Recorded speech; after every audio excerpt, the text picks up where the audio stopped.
کیا دوران حمل مخصوص غذائیں کھانے سے بچے کی رنگت پر اثر پڑ سکتا ہے؟ انٹرنیٹ اس طرح کے دعووں سے بھرا ہوا ہے، خاص طور پر بھارت، پاکستان، بنگلہ دیش جیسے ممالک میں جہاں جلد کی رنگت کو ایک خاص اہمیت حاصل ہے۔ ایسے دعوے اکثر تیزی سے وائرل ہوتے ہیں۔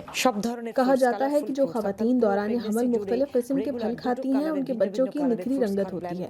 مشورہ دیا جاتا ہے کہ پھل زیادہ کھائیں، زعفران ملا کر دودھ پئیں اور ہفتے میں 1 یا 2 بار ناریل کا پانی پئیں۔ ان دعووں میں کوئی حقیقت نہیں۔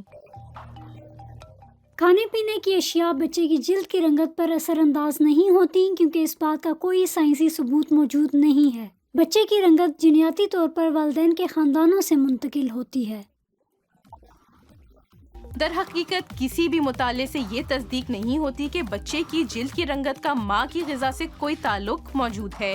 جلد کی رنگت کا تعین جینیاتی طور پر میلانن کی مقدار سے ہوتا ہے، نہ کہ ماں کی خوراک سے۔ تاہم دوران حمل خوراک بچے کی صحت اور نشوونما کے لیے اہم کردار ادا کرتی ہے۔ کیا آپ نے انٹرنیٹ پر خواتین کی صحت سے متعلق کوئی ایسے دلچسپ یا حیران کن دعوے دیکھے ہیں؟ کامنٹس میں بتائیں۔